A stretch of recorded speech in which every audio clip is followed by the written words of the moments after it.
കഥയമമ്മയുടെ പുതിയ എപ്പിസോഡിലേക്ക് പ്രിയപ്പെട്ട പ്രേക്ഷകർക്ക് സ്വാഗതം.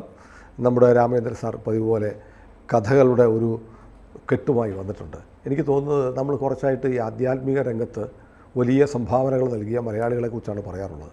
ഇപ്പോൾ ലോകത്ത് നമ്മുടെ സന്യാസി പരമ്പരകളെക്കുറിച്ച് പറയുമ്പോൾ ശങ്കരനും ശ്രീനാരായണ ഗുരുദേവനും ഒക്കെ നമ്മുടെ ചട്ടമ്പി സ്വാമികളുമൊക്കെ നമ്മുടെ മഹത്തായ മഹർഷി പരമ്പരയുടെ ഉന്നതിയിൽ നിൽക്കുന്ന ആളുകളാണ്. അതുപോലെ തന്നെ ലോകത്തെമ്പാടുമുള്ള മലയാളികൾക്കറിയാം ചിന്മയാനന്ദൻ്റെ ഗുരുവായ തപോവന സ്വാമികളെക്കുറിച്ച്. പക്ഷേ അത്രയൊന്നും ആരും കേട്ടിട്ടില്ല. എനിക്ക് തോന്നുന്നത് ചിന്മയാനന്ദനെക്കുറിച്ച് നമുക്കൊന്ന് പറയണം. അതിന് മുന്നോടിയായിട്ട് തപോവന സ്വാമികളെക്കുറിച്ചൊന്ന് പറഞ്ഞിട്ട് നമുക്ക് പിന്നീട് അടുത്ത ദിവസം ചിന്മയാനന്ദനിലേക്ക് പോകാൻ തോന്നുന്നു. തപോവന സ്വാമികളും മലയാളിയാണ് അല്ലേ? തപോവന സ്വാമികൾ ചിന്മയാനന്ദൻ്റെ ഗുരു ശിവാനന്ദ സ്വാമികൾ. ശിവാനന്ദ സ്വാമികളുടെയും ഗുരുവാണ് തപോവന സ്വാമികൾ. പക്ഷെ പൊതുവെ തപോവന സ്വാമികളുടെ രീതി അനുസരിച്ചിട്ട് അദ്ദേഹം ഈ സന്യാസ ദീക്ഷ കൊടുക്കുന്ന അങ്ങനെ പരിപാടിയൊന്നുമില്ല. ജ്ഞാനം പകർന്നു കൊടുക്കുക, അറിവ് പകർന്നു കൊടുക്കുക, അങ്ങനെയൊക്കെയാണ്. 1889 മേടത്തിലെ ശുക്ലപക്ഷ ഏകാദശിക്കാണ് അദ്ദേഹത്തിൻ്റെ ജനനം. അമ്മ കുഞ്ഞമ്മ പാലക്കാട് മുടപ്പല്ലൂർ ഒരു നായർ തറവാട്ടിൽ ആണ് ജനിച്ചത്. അച്യുതൻ നായരാണ് അച്ഛൻ. അദ്ദേഹം കുഴൽമന്ദം പുത്തൻ വീട്. അപ്പോൾ ജാതകത്തിൽ പറഞ്ഞിരുന്നു വലിയ ഐശ്വര്യത്തോടൊപ്പം ദാരിദ്ര്യവും അനുഭവിക്കാനുള്ള യോഗമുണ്ട്. അത് ദാരിദ്ര്യം എന്ന് പറഞ്ഞാൽ അദ്ദേഹത്തിൻ്റെ ജീവിതം മുഴുവൻ നോക്കുമ്പോൾ ലളിത ജീവിതമാണ്. വളരെ ഒറ്റമുറി, മറ്റേ വലിയ കിടക്കയും ഒന്നുമില്ലാതെ വെറുതെ പായൽ കിടക്കുക, അങ്ങനെ അതായിരിക്കും എന്താ പറയുക, സ്വയം ഭരിച്ച ദാരിദ്ര്യം അതായിരിക്കും ജാതകത്തിൽ നിന്ന് വന്നത്. ഹിമാലയത്തിനെ പറ്റി അദ്ദേഹം എഴുതിയിട്ടുള്ള പുസ്തകങ്ങൾ, പിന്നീട് നമ്മൾ രാമേന്ദ്രൻ്റെ പുസ്തകങ്ങളൊക്കെ ഉണ്ടെങ്കിലും ഇദ്ദേഹത്തിൻ്റെ ഹിമഗിരി വിഹാരം അതാണ് ക്ലാസിക്. കൈലാസയാത്ര 2 ഭാഗങ്ങൾ. സംസ്കൃതത്തിലാണ് അദ്ദേഹം ആത്മകഥ എഴുതിയത്, ഈശ്വര ദർശനം എന്ന് പറഞ്ഞിട്ട്. 1957 ജനുവരി 16 പുലർച്ചെ ആയിരുന്നു സമാധി. 1956 എന്നൊക്കെ പറയുമ്പോൾ ഒരുപാട് അങ്ങോട്ട് പോയി. അതാണ് മലയാളികൾ ഈ ചിന്മയാനന്ദൻ്റെ ഗുരു എന്നുള്ള തരത്തിൽ മാത്രം ചിന്മയാനന്ദനെ കൂടുതൽ അറിയുന്നവർ തപോവന സ്വാമികളെ പറ്റി പറയുന്നത്. ഈ സമാധി നടന്ന ദിവസം പൗഷ പൂർണിമ ആയിരുന്നു. 2 വിശേഷ ദിവസങ്ങളിലാണത്. ഉത്തരകാശിയിലാണ് അദ്ദേഹത്തിൻ്റെ ആശ്രമം ഉണ്ടായത്. അച്ഛൻ മരിച്ച ശേഷം 21 വയസ്സിൽ തീർത്ഥയാത്ര തുടങ്ങി. സൗരാഷ്ട്രയിൽ ശാന്ത്യാനന്ദ സരസ്വതി എന്ന് പറഞ്ഞ ഒരാളെ കണ്ടു. അദ്ദേഹം ഗുരുവാണെന്ന് പറയുന്നുണ്ട്. പക്ഷെ ആ സമയത്തൊന്നും അദ്ദേഹം സന്യാസം സ്വീകരിച്ചില്ല. തപോവന സ്വാമികൾ സന്യാസം സ്വീകരിക്കാത്ത എന്താണെന്ന് വെച്ചാൽ അദ്ദേഹത്തിന് ചില നിലപാടുകളുണ്ടായിരുന്നു, നിഷ്ഠ എന്നൊക്കെ പറയുന്നത്. അദ്ദേഹത്തിൻ്റെ സഹോദരൻ ജീവിതത്തിൽ ആയിരുന്നില്ല. അപ്പോൾ അതുകൊണ്ട് ഇദ്ദേഹം സന്യാസം സ്വീകരിച്ചിട്ട് സഹോദരൻ്റെ കാര്യങ്ങളൊന്നും നോക്കാതിരിക്കാൻ അങ്ങനൊരു അവസരം ഉണ്ടാകരുത്. അദ്ദേഹം അതുവരെ ഈ സ്വത്ത് കുറച്ചുണ്ടായിരുന്നു. സ്വത്തൊക്കെ നോക്കി നടന്നതൊക്കെ തപോവന സ്വാമികൾ തന്നെയാണ്. പക്ഷെ സഹോദരന് പ്രായമായി, വിവാഹമൊക്കെ ചെയ്ത് സെറ്റിൽ ആയി, സ്വത്തുക്കളൊക്കെ അയാളെ ഏൽപ്പിച്ച ശേഷം തൻ്റെ സ്വത്തുകൾ സഹോദരന് കൊടുത്തു, ഉപേക്ഷിച്ചു. അതൊക്കെ കഴിഞ്ഞിട്ട്, അതായത് സഹോദരന് പ്രായമൊക്കെ ആകണ്ടേ, പക്വതയൊക്കെ, അതുവരെ സന്യാസത്തിന് വേണ്ടി കാക്കുകയാണ് ചെയ്തത്. അല്ലെങ്കിൽ നേരത്തെ തന്നെ ഈ ശാന്ത്യാനന്ദയൊക്കെ കാണുമ്പോൾ തന്നെ പോകുമായിരുന്നു. അത് കഴിഞ്ഞിട്ട് മതി എന്ന് വെച്ച് മനസ്സുകൊണ്ട് സന്യാസിയൊക്കെ തന്നെയാണ്. അപ്പോൾ അതുകൊണ്ട് ഈ ശാന്ത്യാനന്ദയൊന്നും ദീക്ഷ കൊടുത്തിട്ടില്ല ഇദ്ദേഹത്തിന്. ഗുരുവാണ് എന്ന് നമ്മൾ പറയുന്നുമുണ്ട്. കാരണം എന്താണെന്ന് വെച്ചാൽ അവർ ഈ നമ്മുടെ വേദങ്ങൾ ഇങ്ങനത്തെ കാര്യങ്ങളൊക്കെ പറഞ്ഞു കൊടുക്കുന്നുണ്ട് അദ്ദേഹത്തിന്. കേരളത്തിൽ ആ സമയത്ത് കുറച്ചു കാലത്തേക്ക് മടങ്ങി വന്നു. ഗോപാലകൃഷ്ണൻ എന്നുള്ള പേരിലൊരു മാസിക നടത്തി. ഗോപാലകൃഷ്ണൻ എന്താണെന്നറിയോ മാസികക്ക് പേരിടാൻ കാര്യം? ഗോപാലകൃഷ്ണൻ ഗോഖലെയുടെ പേരാ. അത് ശരി. ഗോഖലെ ഒരു രസം ഉണ്ടായിരുന്നു. ഗോപാലകൃഷ്ണൻ എന്ന് പറഞ്ഞാൽ നമ്മൾ ആ സമയത്ത് ഈ സ്വാതന്ത്ര്യ ആദർശമൊക്കെ ഉണ്ടായിരുന്ന കൊണ്ട് തിരിച്ചു വന്നിട്ട് മാസികയുടെ പേര് ഗോപാലകൃഷ്ണൻ എന്നാണ് ഇട്ടിരുന്നത്. അങ്ങനെ വേണമെങ്കിൽ മാസിക തുടങ്ങാവുന്ന ഒരാളാണ് അതെ അതെ നടൻ ദിലീപ്. അതെ അതെ, പഴയ പേര് പൂർവാശ്രമത്തിലെ പേര് ഗോപാലകൃഷ്ണൻ എന്നാണ്. അപ്പോൾ ചട്ടമ്പി സ്വാമികൾ, ശിവാനന്ദ യോഗി, ഇവരുടെയൊക്കെ ശിഷ്യത്വം ഇതുപോലെ ഉണ്ടായിരുന്നു. ആ സന്യാസി ആകുന്നതിന് മുമ്പ് ഇവരെയൊക്കെ കാണുക അവരുമായിട്ട്. അപ്പോൾ ഈ ശാന്തിയാനന്ദ പറഞ്ഞു, നീ പോയി കൊൽക്കത്തയിൽ പ്രവർത്തിക്ക് എന്ന് പറഞ്ഞു. കൽക്കത്തയിൽ പോയി രാമകൃഷ്ണ മഠത്തിൻ്റെ ബേലൂർ മഠം ഉണ്ടല്ലോ, ബേലൂർ മഠത്തിലാണ് ആ കാലത്ത് താമസിച്ചിരുന്നത്. കാശി, പ്രയാഗ്, ഹരിദ്വാർ, ഋഷികേശ് അവിടെയൊക്കെ പോയി ധ്യാനം ഈ വക കാര്യങ്ങളുമൊക്കെ ആയിട്ട് നടന്നു. കാംഗ്രയിൽ ഗുരുകുല മഹാവിദ്യാലയത്തിൽ പോയി പഠനങ്ങളിലൊക്കെ ഏർപ്പെട്ടു. ശ്രദ്ധാനന്ദയുടെ ശിഷ്യത്വം നേടി കേരളത്തിൽ പിന്നെ തിരിച്ചു വന്നു 3 വർഷത്തോളം. ഋഷികേശ്, ഉത്തരകാശി ആ ഭാഗത്തൊക്കെ ഇവിടുന്ന് പിന്നെ തിരിച്ചു പോയിട്ടാണ് ഈ ശ്രദ്ധാനന്ദയുടെ ശിഷ്യത്വമൊക്കെ സ്വീകരിച്ച് ആശ്രമങ്ങളൊക്കെ ശാങ്കര സമ്പ്രദായത്തിലാണ് ചെയ്യുന്നത്. അങ്ങനെ ശ്രദ്ധാനന്ദയുടെ ശിഷ്യനായ ശേഷമാണ് സ്വാമി തപോവനം എന്നുള്ള പേരിൽ അദ്ദേഹം നാമകരണമൊക്കെ ചെയ്ത് ആകുന്നത്. ചെറുപ്പത്തിൽ കവിതയൊക്കെ എഴുതുമായിരുന്നു. 18 വയസ്സിൽ വിഭാകരൻ എന്ന് പറഞ്ഞൊരു കവിതയൊക്കെ എഴുതിയിട്ടുണ്ട്. സ്തോത്രങ്ങൾ എഴുതിയിട്ടുണ്ട്. ബദരീശ, സൗമ്യ, കാശി സ്തോത്രങ്ങൾ, ഗംഗാ സഹസ്രനാമം, ഗംഗയുടെ 1000 പേരുകൾ, ഗംഗോത്തരി. അല്ല, ഗംഗയ്ക്ക് അങ്ങനെ 1000 പേരുകളൊക്കെ ഉണ്ടോ? ആ ഗംഗാ സഹസ്രനാമം അദ്ദേഹം എഴുതിയിട്ടുണ്ട്. ഗംഗോത്തരി, ഈശ്വര ദർശനം, ഗംഗാ സ്തോത്രം, ഇതൊക്കെ അദ്ദേഹം എഴുതിയിട്ടുണ്ട്. കോഴിക്കോട്ട് ഉണ്ടായിരുന്ന മനോരമ ആണ് ഈ ഹിമഗിരി വിഹാരം ആദ്യമായിട്ട് അച്ചടിച്ചിരുന്നത്. 1941, 43 രണ്ടെണ്ണമായിരുന്നു. 2 വോളിയം 41-ലും 43-ലും. കൈലാസ യാത്ര നേരത്തെ 1928 പ്രസിദ്ധീകരിച്ചിരുന്നു. 2 തവണ അദ്ദേഹം കൈലാസ യാത്ര നടത്തിയതിൻ്റെ വിവരണമാണ് അതിലൊക്കെ ഉള്ളത്. അപ്പോൾ മറ്റേ സന്യാസ ദീക്ഷ നിനക്ക് ആവശ്യമില്ല എന്ന അദ്ദേഹത്തിൻ്റെ ഗുരുക്കന്മാരിൽ ഒരാളായ ഹൃദയാനന്ദ അദ്ദേഹത്തിനോട് പറഞ്ഞിരുന്നു. അതുകൊണ്ട് നർമ്മദാ തീരത്ത് ഈ ഗുരുവൊന്നുമില്ലാതെ ഒറ്റയ്ക്കാണ് സന്യാസാനുഷ്ഠാനങ്ങൾ, തപോവനം. ഏകലവ്യനെ പോലെയാണല്ലേ? അങ്ങനെയാണ്. ഏകലവ്യനെ പോലെയല്ല, ഏകലവ്യനെ കണ്ടു നിൽക്കാൻ ഒരാളുണ്ടായിരുന്നു, ദ്രോണർ ഉണ്ടായിരുന്നു. അപ്പോൾ ഇദ്ദേഹം നർമ്മദാ തീരത്ത് ഒറ്റയ്ക്കാണ് സന്യാസാനുഷ്ഠാനങ്ങളൊക്കെ ചെയ്തത്. അത് കഴിഞ്ഞ് ആദ്യത്തെ പേര് തപോവനം എന്നൊക്കെ ഉള്ളതിന് മുമ്പ് ത്യാഗാനന്ദ എന്നുള്ള പേരാണ് സ്വീകരിച്ചിരുന്നത്.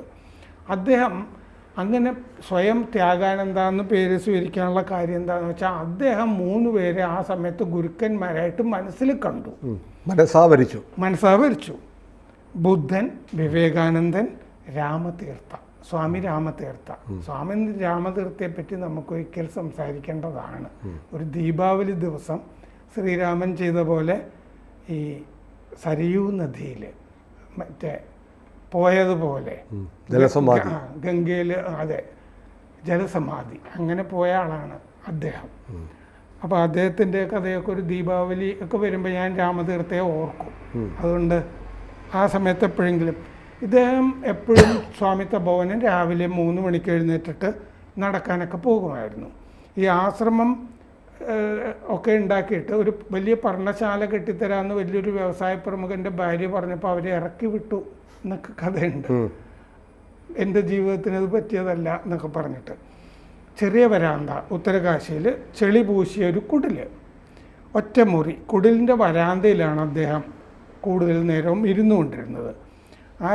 അപ്പോൾ ഓരോ മാസവും ഈ പൗർണമി ആ സമയത്തുമൊക്കെ ഇങ്ങനെ ആളുകൾക്ക് ഓരോ കാര്യങ്ങളൊക്കെ പറഞ്ഞു കൊടുക്കുമായിരുന്നു. അവസാന കാലമായി കഴിഞ്ഞപ്പോൾ മറ്റേ ചിന്മയാനന്ദൻ അപ്പോഴെങ്ങനെ കണ്ടുമുട്ടുന്നത്?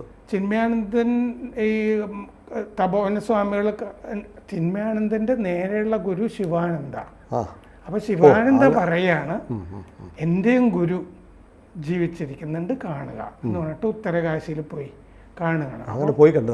ഗുരുവിൻ്റെയും ഗുരു എന്നുള്ള നിലയ്ക്ക് ഉത്തരകാശിയിൽ ഇദ്ദേഹം ലളിത ജീവിതമാണല്ലോ, ഈ ഒറ്റമുറി, ചെളി പാകിയ ഒരു സ്ഥലം. അപ്പോൾ ഈ സന്യാസം സ്വീകരിക്കുമ്പോൾ തപോവനസ്വാമികൾ ഒരു ചിത്രം കുടുംബാംഗങ്ങൾക്ക് അയച്ചു കൊടുത്തു. നിങ്ങൾ ദുഃഖിക്കേണ്ടതില്ല എന്നുള്ളതാണ്. അതിൽ മറുപടി ആയിട്ട് ആരും ഒന്നും അയക്കരുത്, നീ ഇങ്ങനെ ചെയ്തത് ശരിയായില്ല എന്നോ ഒന്നും പറയരുത് എന്നുള്ളതുകൊണ്ട് ഇത് എവിടുന്നാന്ന് അയച്ചെന്നുള്ള വിലാസം അതിൽ വെച്ചിരുന്നില്ല. അദ്ദേഹം വെച്ചില്ല. വളരെ അയച്ചു. വളരെ കാലത്തിന് ശേഷം 17 കൊല്ലത്തോളം ഇദ്ദേഹം എവിടെയാണെന്ന് കുടുംബത്തിനൊന്നും അറിയില്ലായിരുന്നു. അദ്ദേഹം പറഞ്ഞിരുന്നു, അപ്പോഴും ബന്ധപ്പെട്ടപ്പോൾ വേറെ കാര്യങ്ങൾക്കൊന്നും ബന്ധപ്പെടേണ്ട, ആത്മീയ കാര്യങ്ങളിൽ വല്ല സംശയങ്ങളും ഉണ്ടെങ്കിൽ എഴുതുക. അപ്പോൾ അഡ്രസ്സ് ഇല്ലാതെ അങ്ങനെ എഴുതും? അല്ല, പിന്നീട് 17 വർഷം ശേഷം അവര് ബന്ധപ്പെട്ട് കഴിഞ്ഞപ്പോൾ വേറെ കാര്യത്തിനൊന്നും ബന്ധപ്പെടേണ്ട, ആത്മീയ സംശയം എല്ലാം വിട്ടു, ലൗകിക ബന്ധങ്ങളൊക്കെ മുറിച്ചു, ചരടുകളെല്ലാം മുറിച്ചു. അത് മതി. 3 ജോഡി വസ്ത്രം മാത്രമാണ് ഉണ്ടായിരുന്നത് അദ്ദേഹത്തിന്. അധിക ജോഡി പിന്നെ ആരെങ്കിലും കൊടുത്താൽ അത് വേറെ ആർക്കെങ്കിലും കൊടുക്കും. നമ്മൾ മറ്റേ സുധാമൂർത്തിയുടെ കാര്യം പറഞ്ഞില്ലേ, കൂടുതൽ സാരി കിട്ടിയ വേറെ ആളുകൾക്ക് കൊടുക്കുമെന്ന് പറഞ്ഞ പോലെ കൊടുക്കും.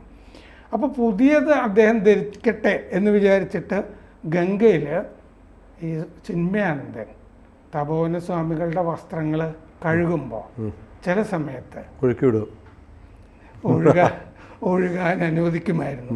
ആ സമയത്ത് ഞാനും ഗംഗാമാതാവും തമ്മിൽ ഗൂഢാലോചന നടത്തിയിരുന്നു.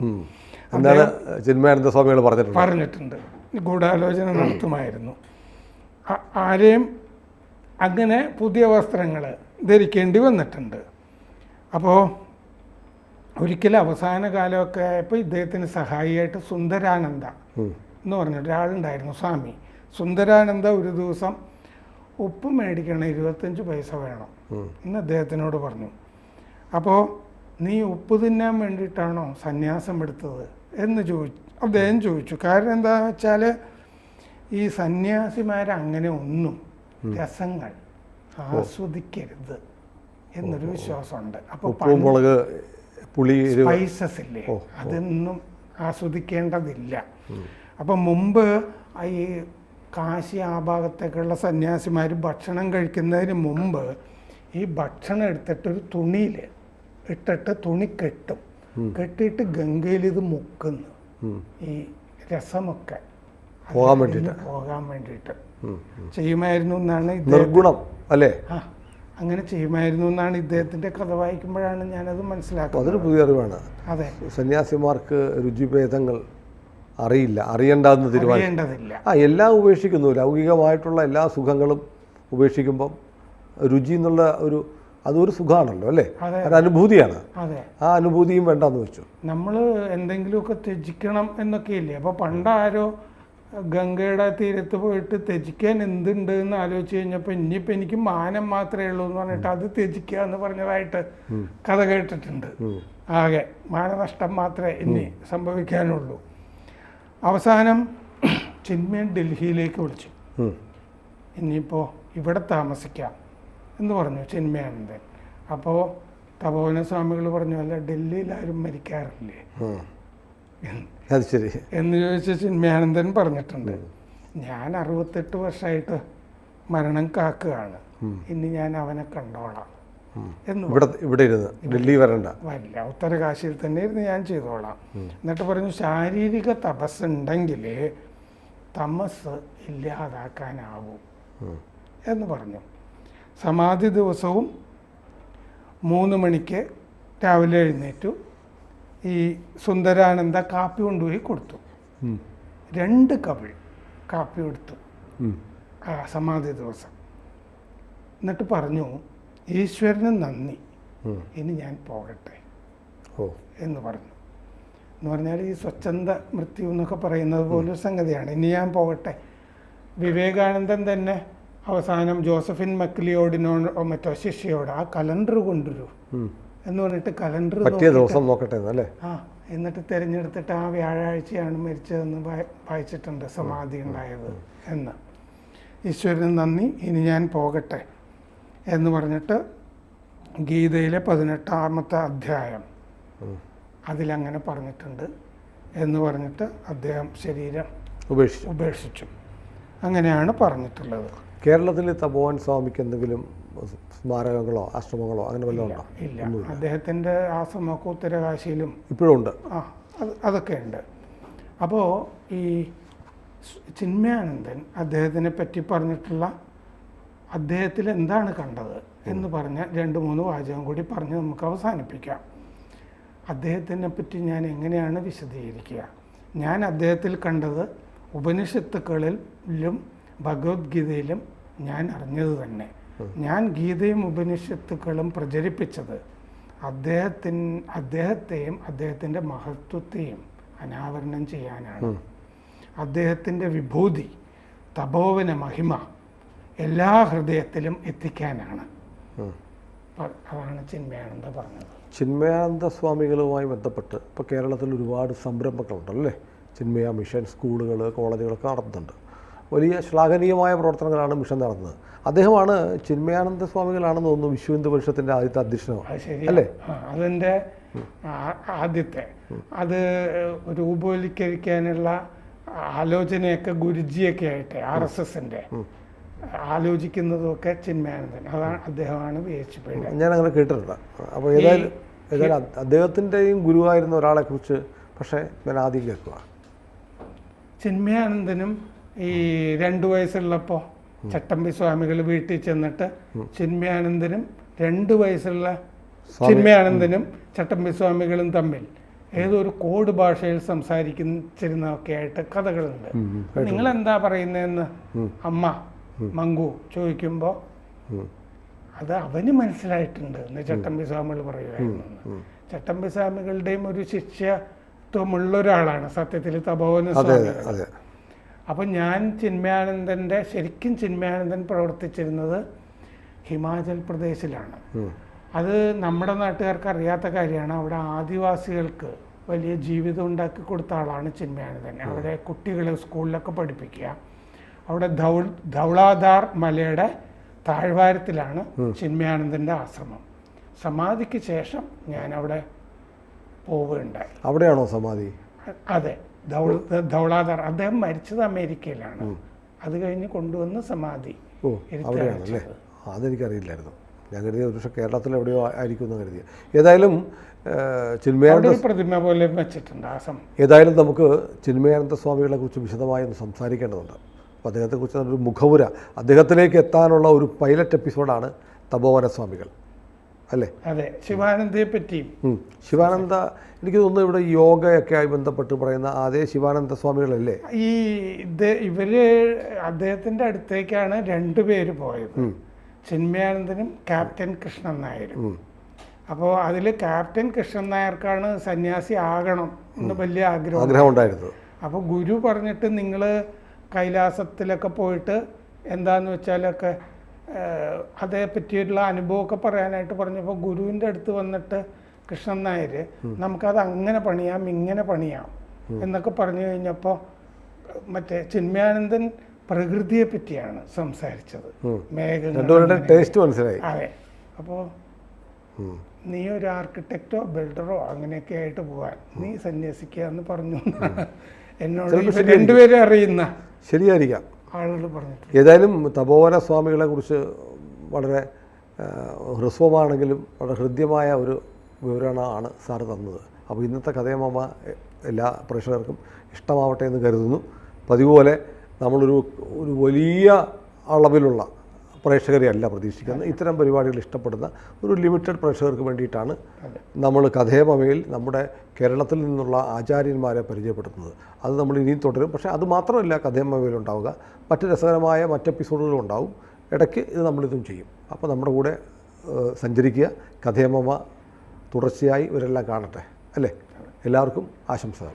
കൂടുതൽ വാർത്തകളും വിശേഷങ്ങളും നിങ്ങളിലേക്ക് എത്താൻ ABC മലയാളം സബ്സ്ക്രൈബ് ചെയ്യുക, ബെൽ ബട്ടണും അമർത്തുക.